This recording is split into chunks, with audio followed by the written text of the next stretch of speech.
What if it was impossible to go a day in your city without encountering Jesus through his people on mission everywhere, every day? Welcome to the Saturate podcast, where we equip everyday disciples and leaders to make Jesus known in the everyday stuff of life. We'll share real stories and practical tools to equip you as you live as God's people, where you live, work, learn, and play. We're so glad you're here. Hello, I'm Jeff Vanderstelt, Executive Director of Saturate. Whether you lead a church, a small group, or simply want to grow as a disciple of Jesus, our hope is to equip you to live as a disciple who makes disciples everywhere and every day. And today, we're talking with two guys that have been friends of mine for a long time. They're also part of the Soma family of churches. So Brett Donald and Chris Synesael. They've been on the podcast before. I don't know if you guys have been on together before, though. Is that true? First time. Together. Separate times. Yeah, now we're bringing them together. They are working together, seeing a new church get to be birthed in Victoria. And so planting the seeds of the gospel and building relationships and loving that place. So why don't you guys tell a little bit more about yourself and what you're up to? Chris, go first. All right, that sounds good. So Chris Synesael planted a church in Victoria about 15 years ago, and then that church sent us, my wife Kelly, and our 4 kids out to plant again. So we moved from the suburbs to a more urban village in the city of Victoria. With that, felt a strong sense that we wanted to plant in the context of team and have co-laborers who would share this burden with us for a whole variety of reasons. I'm sure many that we'll get into in this conversation. And so that led through a whole host of different circumstances, but that led to us reaching out to Brett and Natalie and saying like, hey, would you like to come over and not like work under us, but like we would actually like go shoulder to shoulder, co-labor, co-lead, shared leadership, like in a plurality of leaders context, and figure out what that looks like and how to do this best. And so we've been down here for a year and a half, and then I'll let Brett share his perspective on how that's all gone. Yeah, thanks, Chris, and thanks, Jeff, for having us on. Yeah, been in pastoral ministry for over 20 years and was in the Vancouver area, Vancouver, BC, in Canada, and had planted a church there. So I went with my wife, Natalie, and now we've got 2 teenage kids, but we had started a church the similar time that Chris and Kelly had planted their first church. And then both of us ended up discerning pivot and transition in a similar time frame. I was not thinking that meant moving to Victoria or starting a church from scratch again. There were some other things on my radar, some of which I'm getting to do with you, Jeff, and Saturate. But Chris and Kelly, as he said, reached out and said, crazy thought here, but what if we teamed up on starting something, a new venture? And so long story short, through prayer and conversation and discernment with the church community that we were a part of, they ended up commissioning us to come and to do this. So we've been living here now just under a year. And so for us, it's moving from a larger urban context into a smaller urban context here. And we live in the same neighborhood as Chris and Kelly, and trying to join Jesus and what he wants to do here in the city. Awesome. Yeah. So at some point, one thing I do want to talk about is just what's it like, doing it together. You two are very different in a good way, but still very different. But before we do that, let's talk more generally. A lot of church planters are working in very secular environments where very few of the people in their context have meaningful connection to Christianity, maybe even negative experiences in some cases. Victoria's got its own culture. But yeah, how would you encourage people to think differently about evangelism in a post-Christian culture, or maybe even just like a highly secular culture? I think it doesn't always be, sometimes they're pre-Christian cultures, but yeah, like in a post-Christian or highly secular context. Feels like me and Brett are always looking at each other to see who's going to go next. Go ahead. Whoever wants to go first. Go for it, Brett. You take this one first. Yeah, there's a number of things that go through my mind, Jeff. I think when we think about church planting, and then you said like we're It's actually around disciple making. Yeah. And joining Jesus and what he's doing to plant gospel seeds and in that way. So understanding the culture of where we're at. And then I think when we are in a more church circle or we know more Christians, it can be easier to get into running and starting programs. I think when you don't have a large circle of Christians around you, as we don't right now in this startup, or you're in a highly secular environment, it does push us to go towards the reminder that programs don't make disciples, disciples make disciples. And so then it really becomes around, how do I become a person that joins Jesus and becomes a disciple maker in this context with people then who are not necessarily asking to show up at the church program that I'm running. I'm actually figuring out how to show up in their space with them, and then helping train other people to do that as well. So I think it's a pivot from church management, church leadership framework into almost more of a missionary mindset and framework that we have to move towards. And then both of those will work together as we're experimenting with. But that'd be my starting point, is that I'm going, how do I live like a missionary? How do I not step into the pressure of trying to feel like I have to make something happen, but join Jesus who is making it happen? And how do I not just focus on trying to gather a lot of Christians, but on integrating my life with those who don't know Jesus, who he is softening their heart? And I believe I'm going to be surprised by who is more open than I think, but I actually have to meet them and learn their story and experience that. Good. Yeah, I think I would just like to maybe like double click on what Brett said there and just say like a taxonomy that's been helpful for me as I've thought through it is like, I want to think less like an architect and more like an archaeologist. So an architect has a plan and they're gonna execute their plan regardless of what is in front of them. So it's like, we want this house built on this piece of land. And so they're gonna, whatever needs to happen in order to get that house built or that suburban neighborhood built, it's like, boom, plow it out, just change the landscape, dam off the river, and then build what you want to build. And I think a lot of times in church planting, we have a play or a plan that we run. And, we might tweak the music or put candles in our worship services to make it, contextualized. But at the end of the day, we're trying to run a particular play without having given a ton of thought to the people who are actually impacted by what we're doing, who we're trying to reach. And that's where like thinking maybe more like an archaeologist comes in, where it's like you go in curious, wanting to learn the story of the neighborhood and the people that you're connecting with, asking the question, like, what would it look like if the kingdom of God were to show up here in this neighborhood or this community as it's currently constituted? Where is Jesus already at work? Where are there already good things happening that I can join in? Where are there already natural like watering holes where I can go and meet people instead of always having to feel like I have to create my own, that people come to my thing?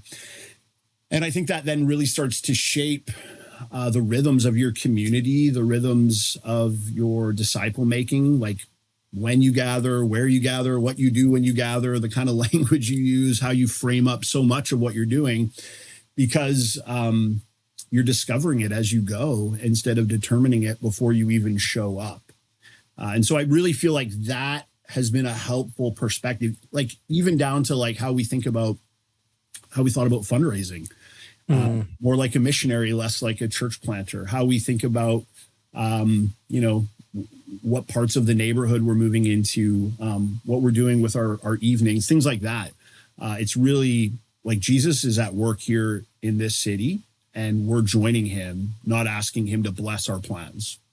Yeah, that's good. I was even thinking, I almost want to rephrase the question and not use the language of church planting, because I feel like even that already frames up in a lot of people's minds, like, oh, that's like church service planting is what they tend to think, right? Instead of like planting the seeds of the gospel, making disciples, being true missionary people that are sent into a place.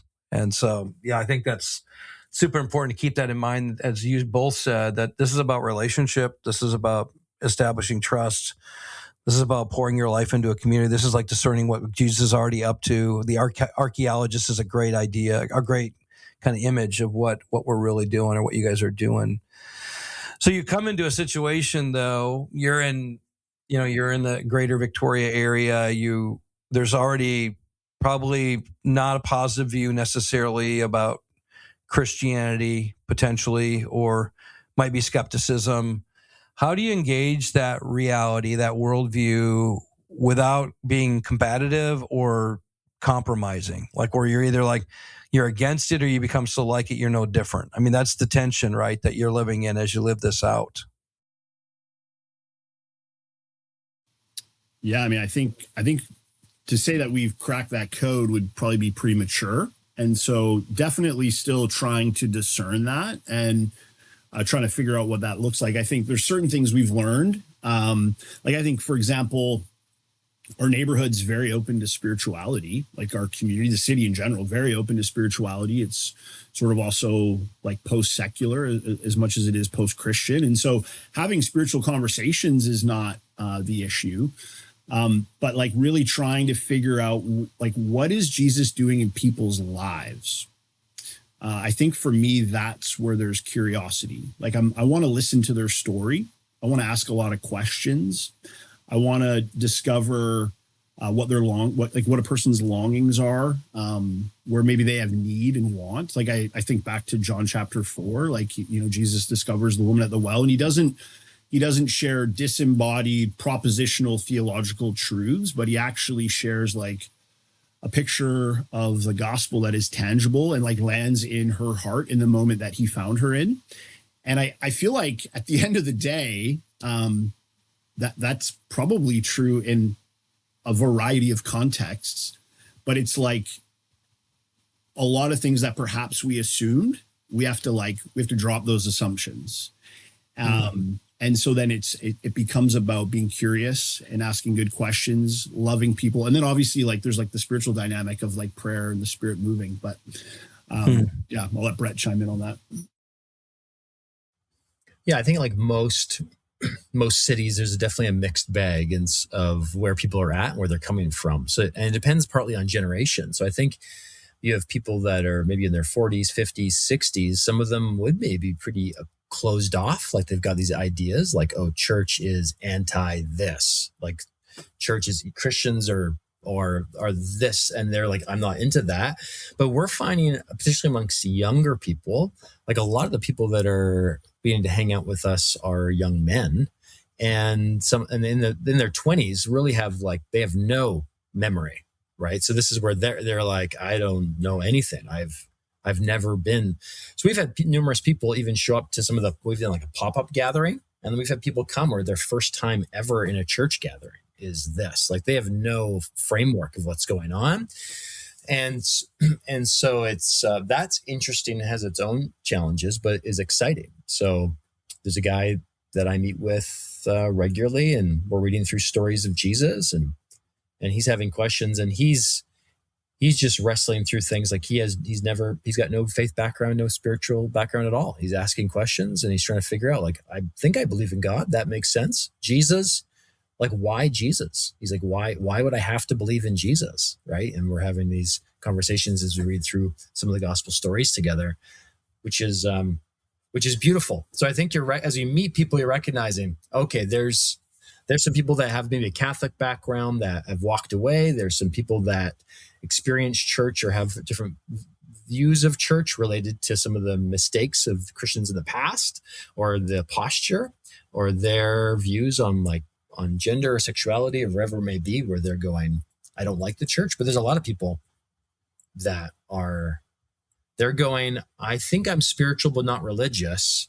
And I often find myself having conversations with people where I share, I've experienced the love and power of God's Spirit changing me, where I have felt him, experienced him, and I've been transformed. Have you ever had an experience like that?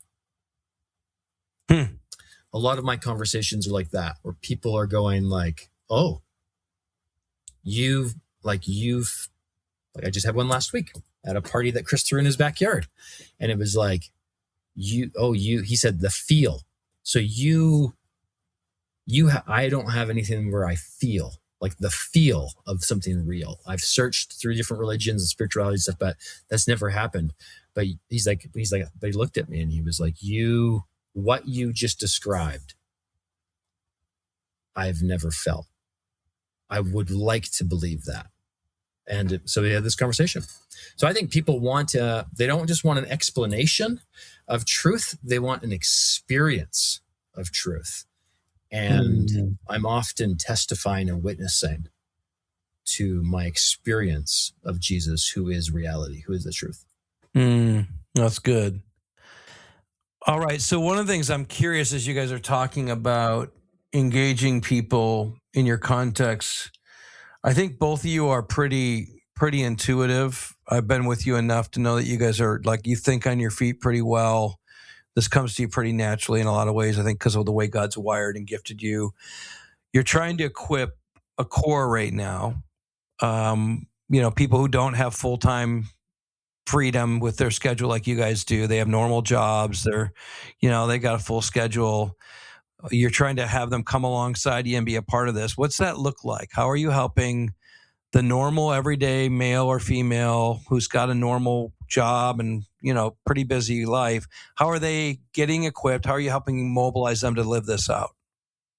Yeah, this will get into partnership in a little bit, I would imagine. But this is why I was like, I would love to partner with somebody, because I recognize my own my own weaknesses. So my strength is I don't know, it sounds a little weird to say my strength is, but like Kelly and I can be like a relational force, and we can gather people and create movement around us. But we have often done that. And what's suffered is our ability to like multiply that or scale, for lack of a better term, because a lot of it has been gifting and intuition, and people like just kind of come with us.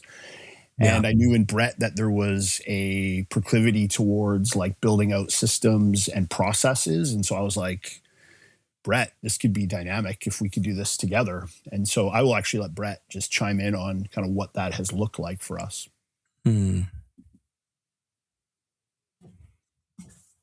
Yeah, it's a big question, right? Like, how do we do this? And that's what we're wrestling through. So there's some simple tools and frameworks that we found really helpful. One that likely a lot of listeners are familiar with is bless rhythms. B, begin in prayer. L, listen to somebody in their story. E, eat with somebody. S, serve them. And then S, story, how we can share what Jesus has done in our story and point to the good news of his story.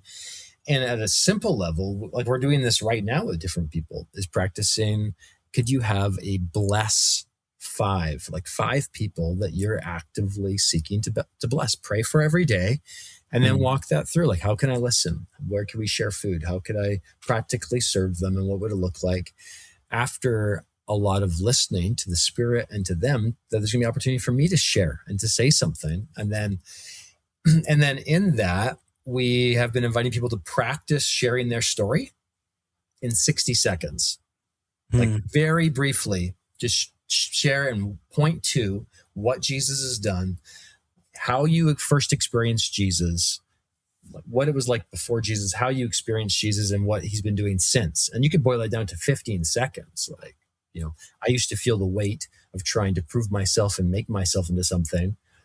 As a 17-year-old, I encountered the power of God and was transformed by the reality that Jesus actually died and rose from the dead. And now I don't have to make myself. He makes me, and he is real.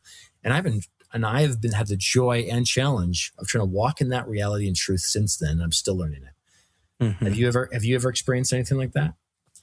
And so actually having people practice their own version of that and do that in community. So I could say that, like, I think there's other things that you could do, but having some simple tools, and sometimes it's less important of having like the amazing strategy and tool, and more important just to have something that gets practiced consistently and then gets celebrated. And to do that, where we're going, we have a plan how to raise the sail, metaphorically, of the boat of our life. And then we are actually stepping into relationships and circumstances to go, Jesus, by your Spirit, bring the wind. Yeah, and I think the tools, like if I could just piggyback on that, the tools are important because most people aren't sure what to do. Yes. Like what I've encountered is like I've been able to motivate people, like, through preaching, through vision casting, the Spirit of God working in their lives. They're motivated to be on mission. They'll go out, they'll be, practicing blessed rhythms, whether we use that as a resource or not. Like they'll just be living as a missionary. But then they've come to this moment where they're like, I don't know what to do now. And so the previous go-to move was invite them to my church service so that they could hear the gospel from my pastor. And now for a variety of reasons, maybe that's not a relevant invitation anymore, or maybe you're part of a missional church where they're like, don't invite people on Sunday, be a good missionary, but they're still stuck. And so they're not sure what to do. And so the tools, regardless of what they are, become like something that you can actually put in someone's hand that they could actually do. Like Brett will often say, so simple that a middle schooler could do it. And he says that because his middle school son was able to do some of this with his friends. And so for some people who are maybe more intuitive and gifted, they're like, I don't need the tools. Okay, that's fine. But the vast, vast, vast majority of people who are in our communities and in our churches, they want to. They want to be obedient to Jesus. They want to be on mission. They want to see Jesus made known, but they actually just aren't sure what to do. And so this is actually a really loving and appropriate way to give people something that they can actually do so that they could actually make a disciple on their own. Yeah. I mean, intuition is not transferable. So you've got to create tools that are simple enough to be able to have anybody do them anywhere. And Brett, you do a great job of that. And I think you slow me down, even like in our disciple making labs, to make sure, hey, let's have them practice it again. And I'm like, that's right. Most people need to practice using a tool over and over and over and over again until they feel proficient in it. I think it's a real gift that you bring. And I'm sure that's serving Chris a ton, because I'm a little bit more like Chris too, where I'm just going to go and we're going to make it happen. And then it's like, yeah, but it doesn't get reproduced that well when you don't make it simple and easy to transfer to somebody else. So. Yeah. And I think I think some of this is coming from conviction of since I kind of accidentally became a pastor when I was a young adult and was convinced that we need to make disciples, just recognizing after a lot of years of trying different things and not seeing it happen, to go this is really important. And so I'm a systematic person. I don't know that my instincts are so much different, other than I've kind of convinced myself to go, this is what we need to do. And then because I am systematic and okay with that, I'm going okay, let's do this. I do think, Jeff, what you just said is so important, that people catch it, the practicing. Mm-hmm. So often I think we explain something and then people are familiar with the explanation. And then they might even go, yeah, I got it, because I was familiar enough when I heard it. So you could share your testimony like this. You could share the gospel like this. And then they go, yeah, I've heard that before. I'm familiar. But then when you actually go, okay, now you lead it, you teach it, you explain it now, people typically cannot. Familiarity is not the same as proficiency. Yeah, that's right. And so it's super important to help people move from unconscious incompetence to conscious incompetence, to go, could you now practice explaining this? And then people go, oh, I can't. And I've been just, trying to learn how to give people that opportunity in a loving way, where they have the opportunity to realize, oh, I'm not as competent as I thought. I actually need to practice more. Yeah, I mean, you and I have seen that in even the disciple making labs we've been leading. We'll have church leaders who we give them a training, and the first time they practice it, it's so clunky. It's like, you got to do this over and over and over again, right, to become proficient at it. And I love that you have helped me actually slow down and make sure I do that. One of our churches actually in the lab, I remember they thought everybody knew how to pray for each other. And then they actually started creating space to watch them pray for people. And they were watching and realizing people had no clue how to pray for real people's needs. because they just had never practiced it on a regular basis. They always had their pastor do it for them. And but that's culture. So let's talk about that a little bit, because you guys are trying to create a culture that's very missional, very gospel-centered, very much equipping every part of your core to live this out in everyday life. What are things you're doing to create a culture like that? Some of it is like, we're going to have you practice something over and over again. But I know there's more things you guys have been doing culturally to frame up your people to make this normal for them. Yeah. I mean, right now, honestly, like, and, you know, Brett and I are going to be able to spin some good yarn here, but like the real deal, like boots on the ground, super messy. And our team is like, yeah, they're great. They're awesome. Full of passion, full of faith, but like young in the faith. And just like coming from a whole bunch of different places. And so I would say we're like very much like still in the establishing a culture phase of this process. But like right now, our big win would be like everybody in our church having a blessed five. So 5 people that don't know Jesus, that they are actively praying, like, Lord, would you move in their life? And then being like, and I want to be available to be a part of that. And then starting what we would call a discovery group, which is like, just like, you know, if there's a person on their blessed five who was expressing spiritual interest and they were to say to them, hey, would you like to read a story of Jesus with me?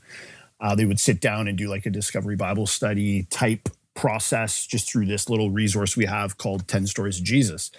So like, that's where we're at. We're not launching missional communities or missional house churches or anything like that. We're just like, right now, everybody have a blessed five.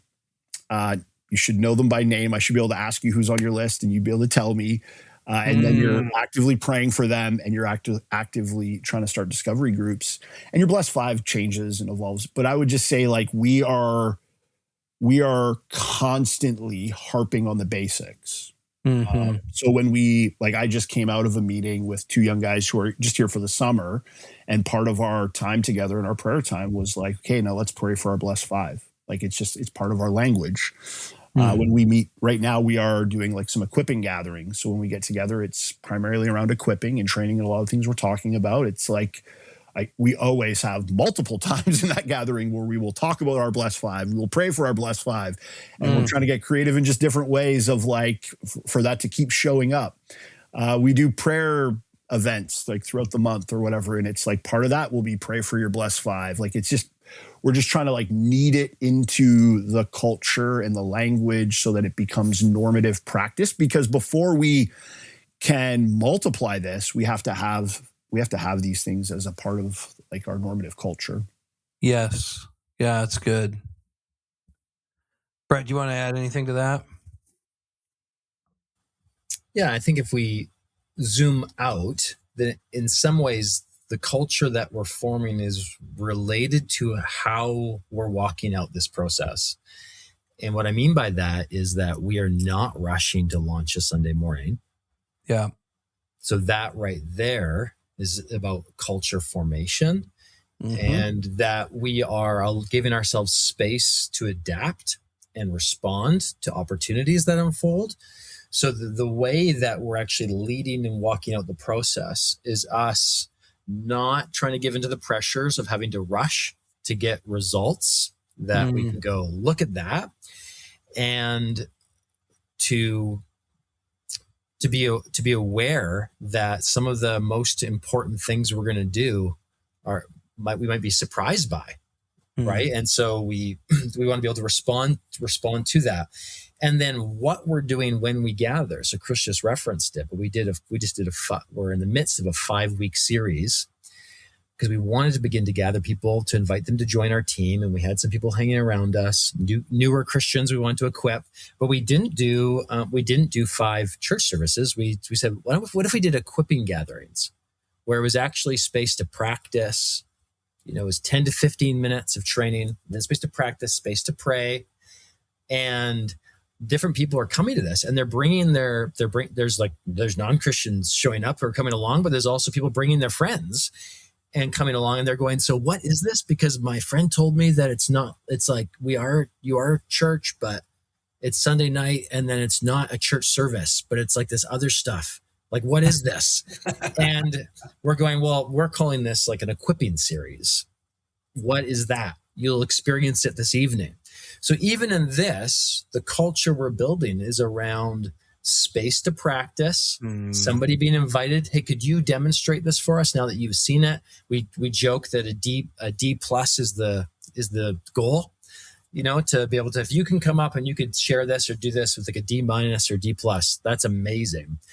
And then we celebrate it. And people, so slowly people are going, okay, I'm getting it. One person said, man, this is actually really, really changing how I'm like going to work, how I'm praying for my friends. Like, shouldn't every Christian basically have some version of a blessed five?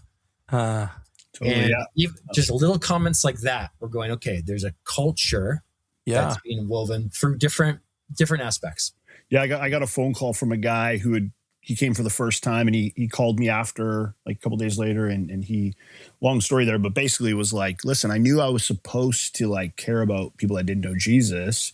He said, but until coming on Sunday, I never really thought about that being like just a theory. And so he said, as you were asking us to pray for our blessed five, I didn't have a blessed five, but I thought of this one guy that I went to high school with who just got diagnosed with terminal cancer. And he said, like, I want him. This is what he said. His exact phrasing was, I want him to pray the prayer. So whatever. But I was just like, oh, something stirred in him.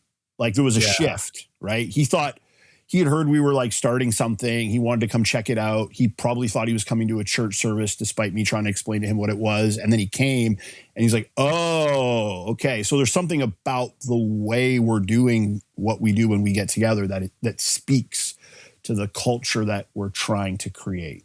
I love it. I was actually meeting with a guy just a few hours ago who's doing some brilliant work in training business leaders to start businesses in some of the hardest places in the world as a missionary. And he said something, a lot of the Christians he interacts with, they're like, yeah, but aren't we supposed to be devoted to or he didn't even say this. He said, aren't we supposed to gather to hear the apostles' teaching?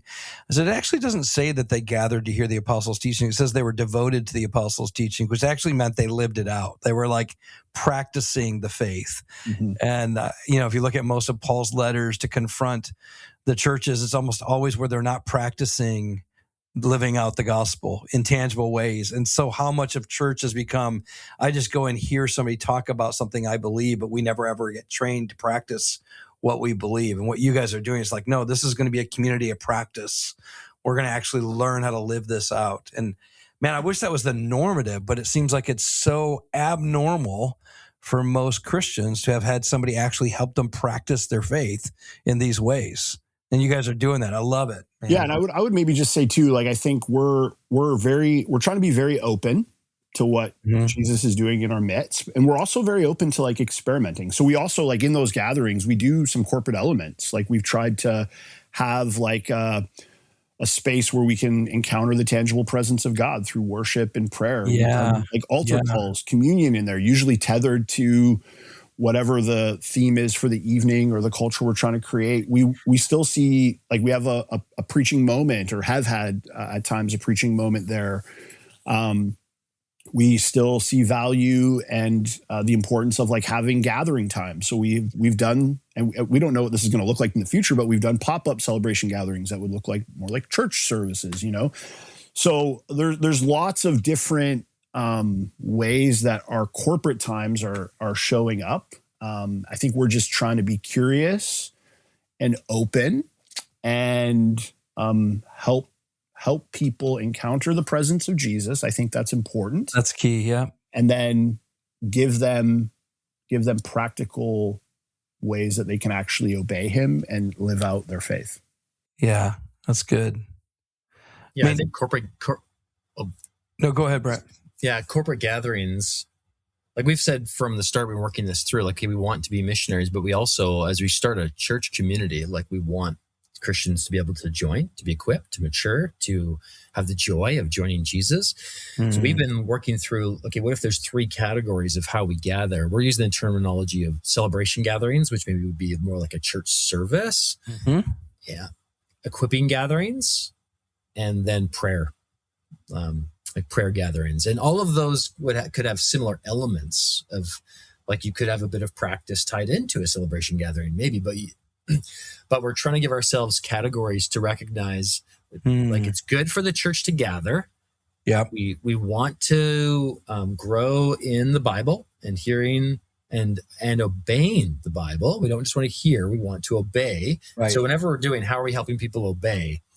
But we're just recognizing, like, I don't know that we need to have, we don't need to have a 90-minute service with a 40-minute sermon and X, Y, or Z. And that has to happen every week in order to be faithful. Like, there's different ways for us to hear, to obey, to do that together. So yeah, just to be, I think in that, just want to be clear too, like, we're not saying, oh, you shouldn't have church gatherings in order to be missionaries. Church gatherings could be great. We're just working through, and as Chris said, experimenting with how those gatherings come together and what they feel like and are, in order to help people not just be hearers, but doers, obeyers.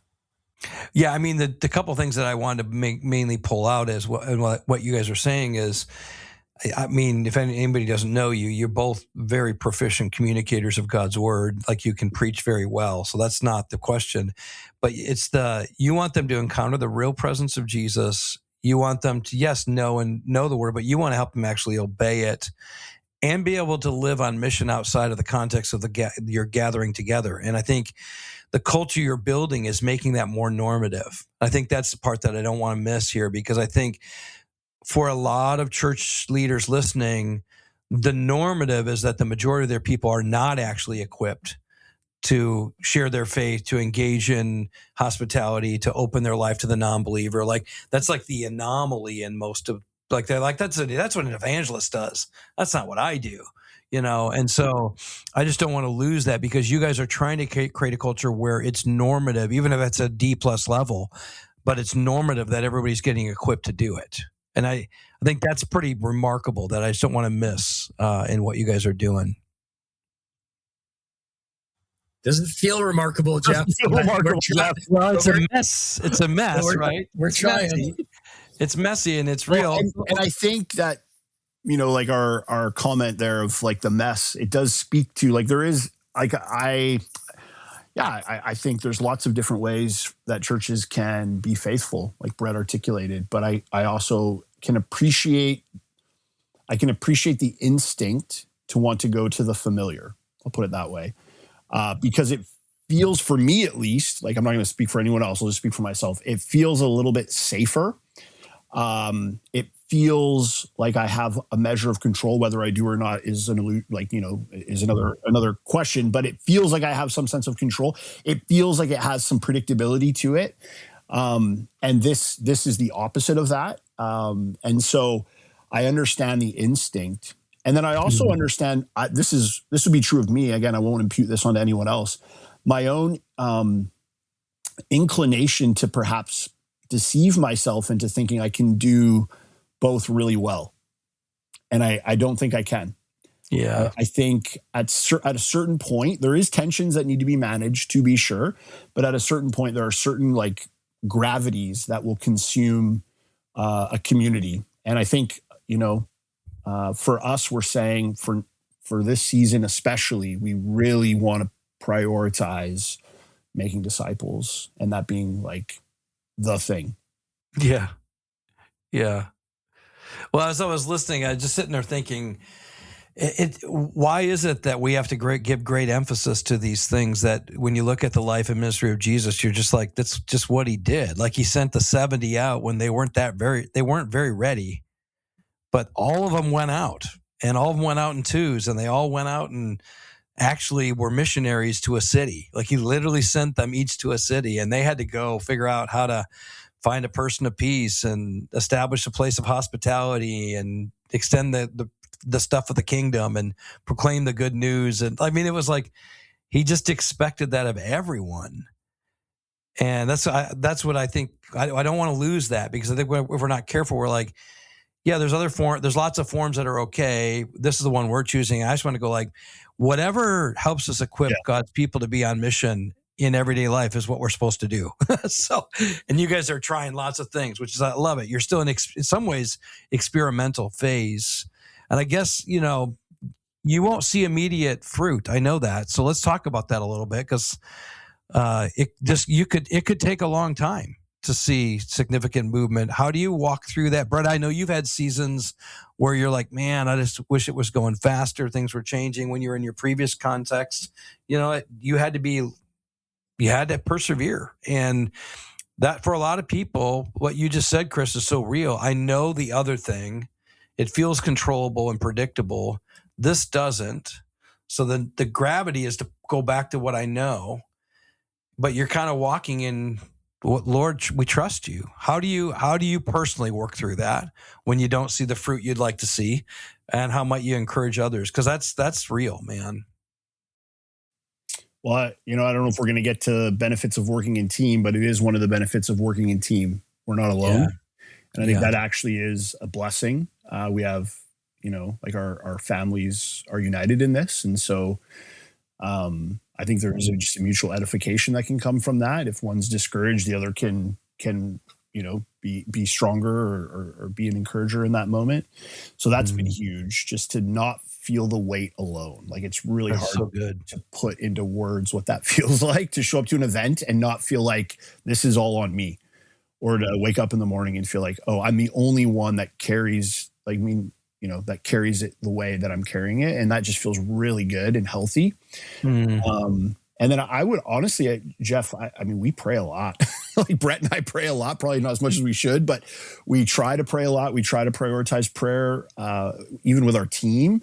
And I do think that that has been helpful. Like, we have some fruit. Like, there is some, we can share stories in fits and starts of activity. And it seems like the Lord is gracious and kind, and, you'll have like 4 or 5, what feel like bad days. And then boom, there'll just be like a good moment in there that just kind of keeps you going. And we have a young, passionate group of people, and that's super encouraging. But I think it's like prayer. I think it's conviction. I think Brett and I both have conviction around this, and like a shared conviction.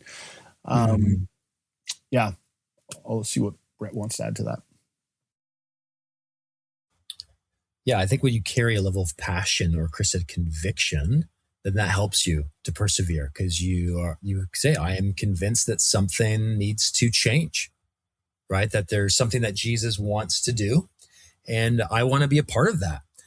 And so that does help. I think there's certain things that help ground us as we walk through. For example, one conversation we're often coming back to is we don't want to have a metaphorical spiritual orphanage with just a couple parents and then a group of, like, a bunch of spiritual kids that show up to be fed or cared for, or wanting to multiply spiritual families. And so part of it is, we've done a pop-up gathering, and all of a sudden 40 or 50 people come to it, and we're like, man, that was super exciting. And we realize that was a bunch of Christians coming, and are we actually prepared to care, disciple, lead all these people in a way that we're not ending up exhausted, hurried, overwhelmed, trying to do everything, over functioning actually.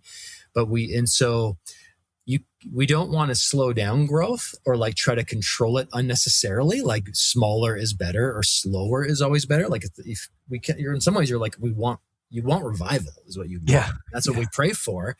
But also recognizing, like, the Lord is, we're praying, God, increase the capacity of us, that we are ready for revival, like even in terms of our own hearts and prayer lives, and like I prayed, God, increase my capacity, but then also increase the capacity of our community. Where if 50 people became Christians next week, you're never ready. What parent is ready for a child to be born? But in some sense, it's like, we at least have a car seat to put the baby in, right? Like, we're not. And so we're working. So there's certain things like that I think help ground us. So going, what are we after? What's the conviction? What are we chasing and desiring? And, as Brett's sharing, I'm just reminded like that, like our scorecard is really shaped by that. And so like, I'm even thinking like the first night we did this equipping series, and we did this as a way of creating space we had people hanging around that were curious. And so we wanted to be a little bit more available or invitational. And the first night we had, I think it was like 45 or 50 people, which was really encouraging. Like, there's like a little buzz in the room when you go from like 15 to 20 to 50. or 45 or whatever, you're like, wow, this is energy. You know, this gets the church plant juices going. And then like Brett said, we're doing a lot of demonstration. And I remember we went to our first breakout. So getting to a group of like 3 or 4 to practice whatever we just talked about.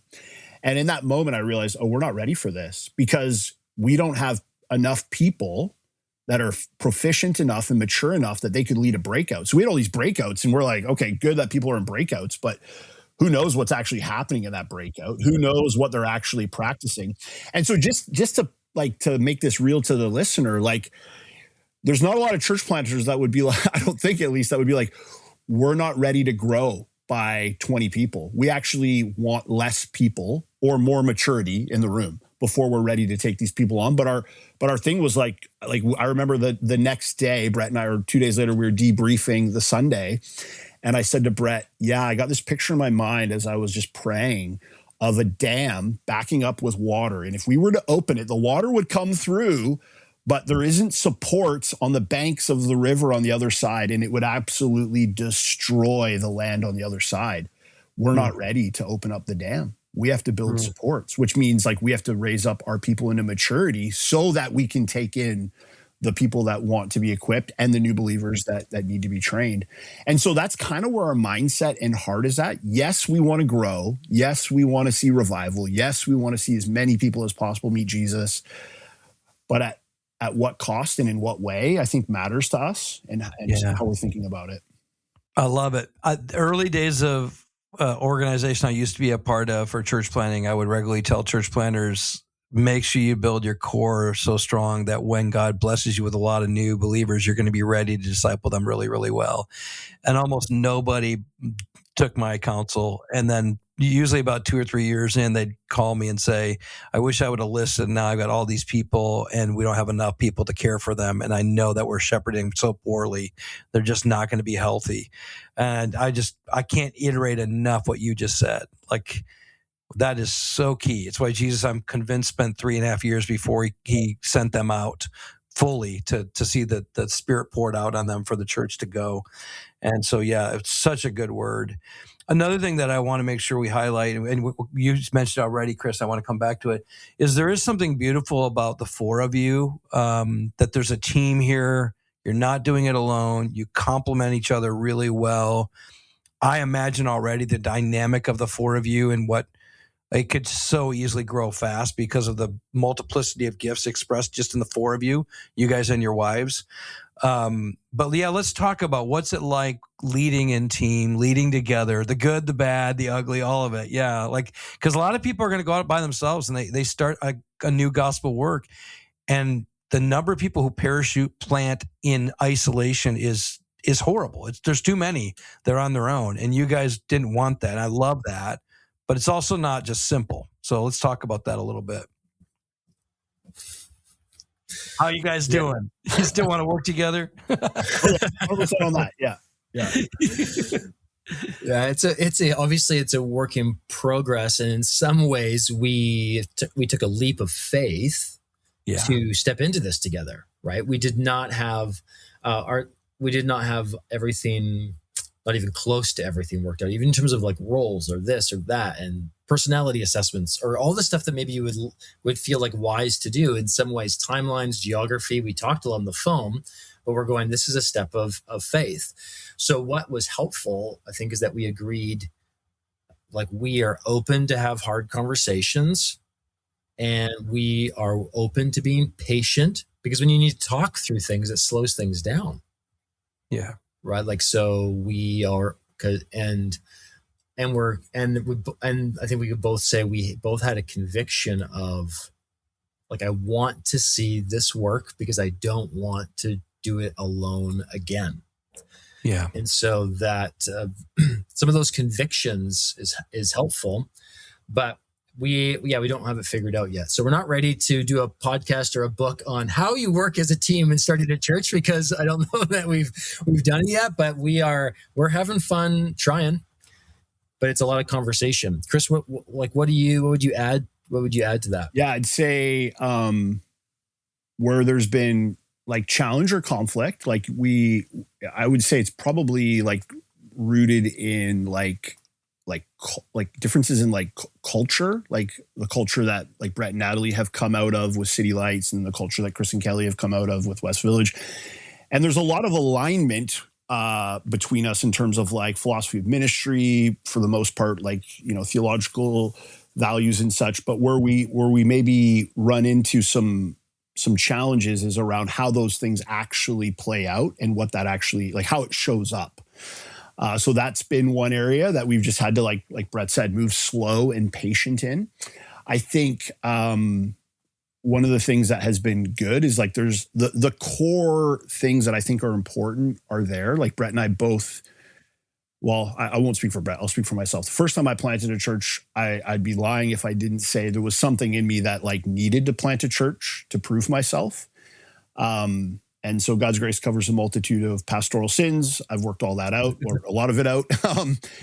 And this time around, it doesn't have that same feel. It doesn't feel like my identity hinges on how this is going. And every time I walk into a room and someone asks me, I feel like I have to have a really great answer of the awesome thing that I'm doing in order to feel good about myself. Like, I don't feel like either of us have that. So there's a sense of like humility that comes with that.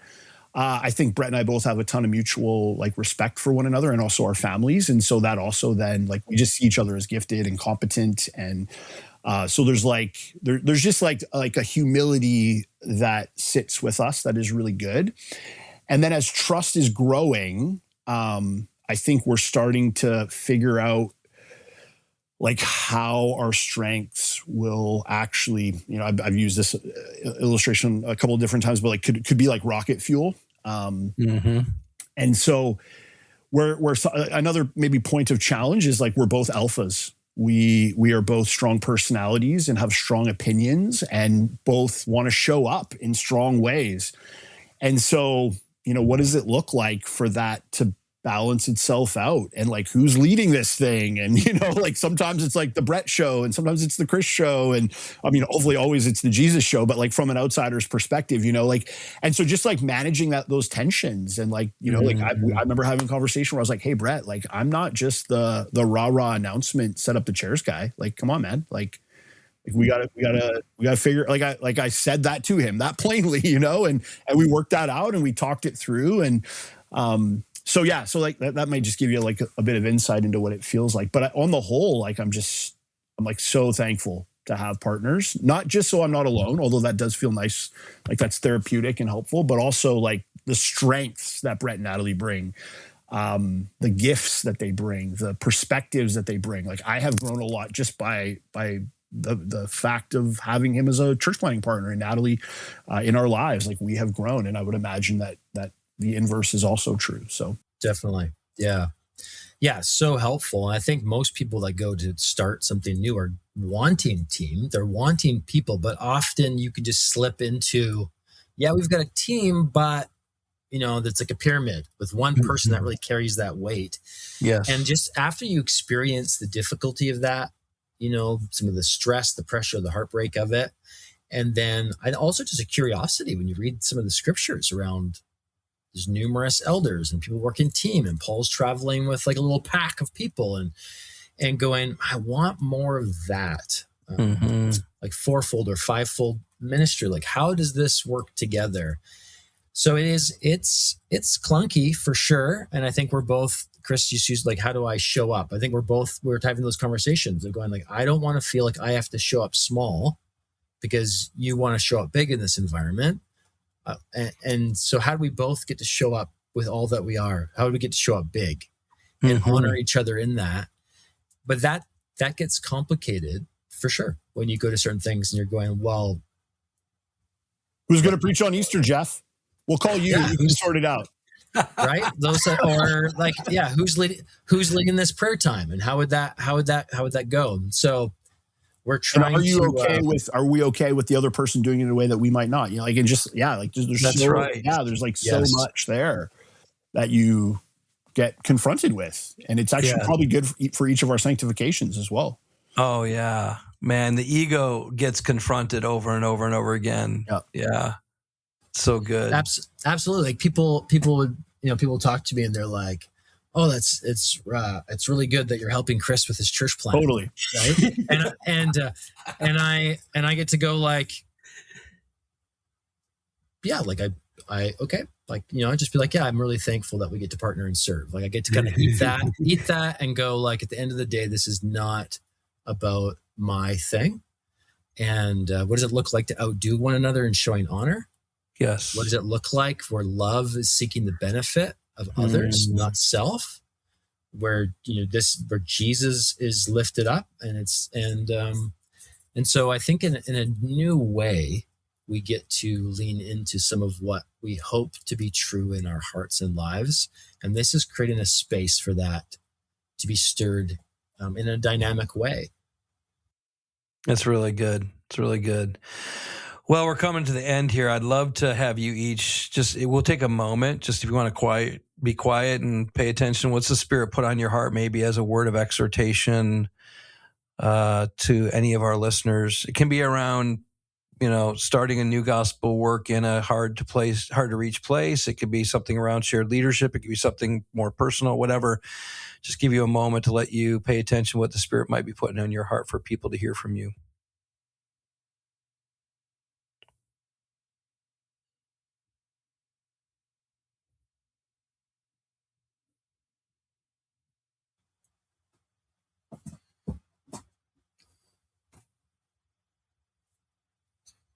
Yeah, I think what comes to my mind